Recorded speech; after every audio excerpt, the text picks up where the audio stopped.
Okay, we're here to talk about Kill Team Elites. Welcome to BFS Wargaming.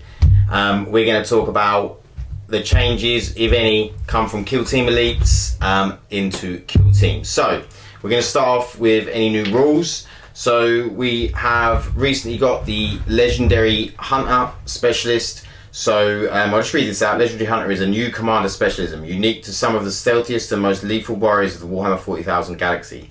Such individuals are ideally suited to the skirmish-style warfare of Kill Team games, and as such, they have access to the new set of skills and tactics to reflect their almost supernatural ability in such engagements.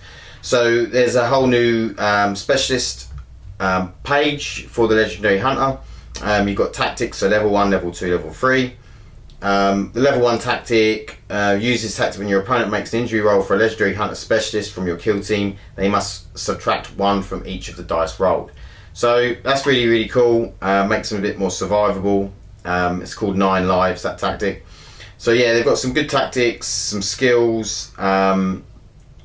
So there's also some additional rules in here. I think they've updated the standard deployment rules. So it's basically you roll off for initiative. The one that gets the highest gets to choose their deployment, and then the person who got the lowest initiative starts putting their models out first.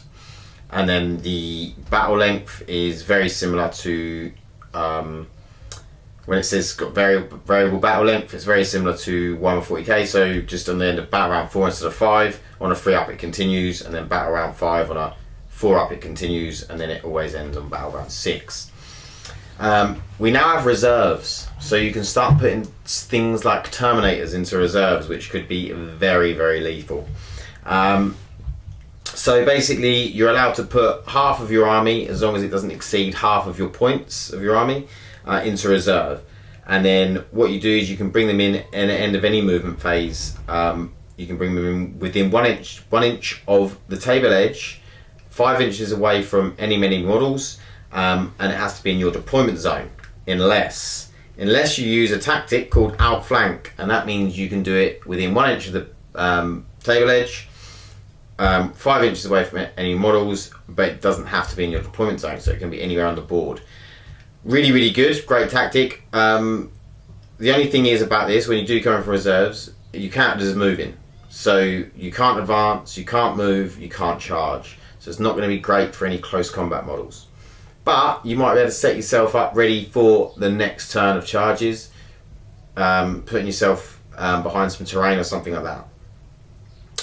So obviously it would be great for Terminators with Storm Bolters and things like that. So let's talk about sub-factions. Now this is one of the things I'm most excited about Elites. I love the fact that there's a load of new models you can use. I say new models, existing models in 40k, but new for Kill Team you can use, because it just really increases that variety. And I feel like Elites is really what Kill Team was made for, is that elite, them elite troops walking about and you know, doing the behind the scenes stuff, the special operations, the special forces, if you like.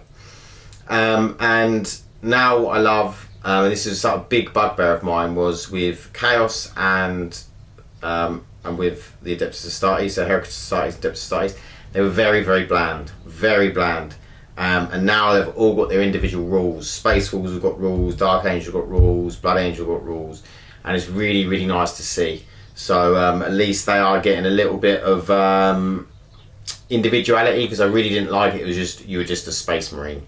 And so even them, all like the Imperial Fists have got their rules.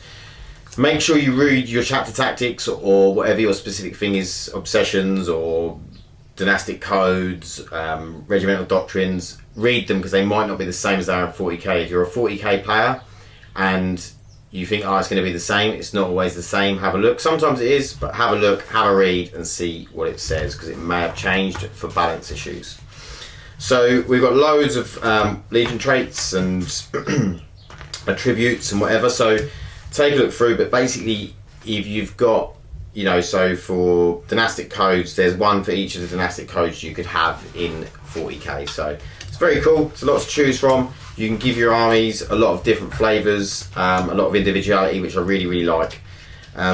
each army have got new tactics and stuff that you can play, so have a look at that as well.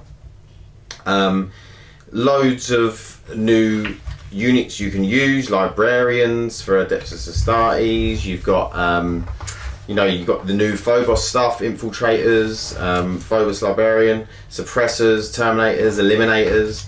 Really up to the range for the Adeptus Astartes, which is really nice to see.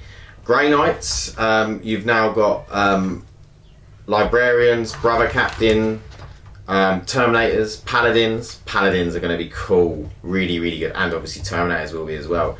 Be really nice in Kill Team. So you've got the Admech they've now got their Electro Priests, so a bit of close combat, which should be nice. The Custodes are in, which I love because obviously I've got Custodes. Really happy about this. It's just so cool. Just have, even if it was just one custodian walking about, it's just really nice. I do think they're going to find it hard against the hordes because they just haven't got sort of hordes in Kill Team, if you like, lots of models. Because obviously they're going to have like a maximum of 3 models, so they could find that hard, being very out wounded, if you like, and just outmaneuvered. And they've got the Alaris Custodians, so the Terminators, the Custodian Guard, and they've got a Shield Captain as well as their commander. You've got the Astra Militarum with the Ogryns and the Bulgrins. You've got nice lot of new stuff for the Heretic Astartes. So you've got the Greater Possessed, which is cool. Master of Execution, Dark Apostle, Master of Possession, Sorcerer in Terminator Armor, Chaos Lord in Terminator Armor, Khorne Berserkers, Possessed, Terminators. Loads of new stuff for Chaos, which is really nice. No Noise Marines though. Don't know why, but no Noise Marines.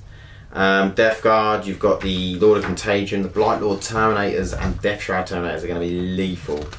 Oh, they're going to be disgusting to play against. Thousand Suns, Scarab Occult Terminators with their -2 combi bolters. It'd be awful. Spirit Seers, really nice to see Wraithguard and Wraith Blades in here because I don't think that they get much light in 40k, so it'd be nice to, I think they'll be pretty good in Kill Team, so it'd be good to see them on. And also with Howling Banshees and Striking Scorpions, you don't see much of them either, so it'd be nice to see them on the tabletop. Then you got the Racks and Incubus, Grotesque and Mandrakes for Drukhari. I mean, Mandrake's going to be nasty. Grotesque you can have with Prophets of Flesh, so with a 4-up invuln, so they're going to be horrific. The Necrons, you've just got added the Lich Guard and the Triarch Praetorians, which is nice. I was sort of thought they were going to be added when they first done Kill Team in the core manual, but no, it's nice to have them available, extra units to choose from, which is good. And then Orcs, you've got the Mega Knobs, Flash Gits, and you've got Boss Snickrock. And he is actually a level 3 legendary hunter. So he's stealthy enough to be level 3, because not all of them can get to level 3. Some of them will be like level 2, and that's just as high as they can get. You can't get any higher. Then you've got the Tau Empire, you've got Battle Suits, Crisis Battle Suits, Kroot Carnivore, and Dark Strider. Then you've got Tyranids, you've got Tactics Finn, you've got Tyrant Guard, Hive Guard, Death Leapers, Raveners. And then your Gene Stealer Cults, which is really nice to see some of these codex that come out with new models, and now you're seeing them available in Kill Team. So you've got Sanctus, Kelamorph, Nexus, Biophagus, Locust, and Clamavus. So there's loads of stuff to choose from. There's new missions, you've got the open play missions, you've got your narrative missions, and you've got your match play. So loads of stuff to choose from. It's really nice. There's nothing in there to say that anything changes with campaigns, so I'm assuming you just play a campaign as normal as you would in the core manual, and the rules just apply to elites the same as they would to any other. So I've also got the Sector Sanctoris terrain as well, and kill zones. I really bought it just because I really like the statues. So yeah, but we'll be getting them out. I just want to say that we haven't played a lot of Kill Team on the channel, haven't done too many battle reports, because I started to find that Kill Team became a bit boring. It was a bit bland, there wasn't enough variety, there wasn't enough difference in armies and things like that. But this Kill Team Elites, for me, I mean, the commanders came out, and I didn't really play much of Commanders, and then the Elites now, I think with the Elites it's really given that well-rounded, with the chapter tactics and new elite units. I really think it's going to be a really good time to play Kill Team, and it's going to be a lot of fun. So you will see some more battle reports. We are doing a lot of work on scenery and armies, and generally getting our videos up to a higher quality. So just bear with us if we're not putting out that many videos at the moment. They will come thicker and faster. We're also still doing out the studio, trying to make that look nice. So just give us some time, and we will still be putting out videos, but you know, they might not be as frequent as we would like. So yeah, but just bear with us, and I hope you enjoyed the little talk through of the Kill Team Elites book, and we'll see you in the next one. Thanks, bye.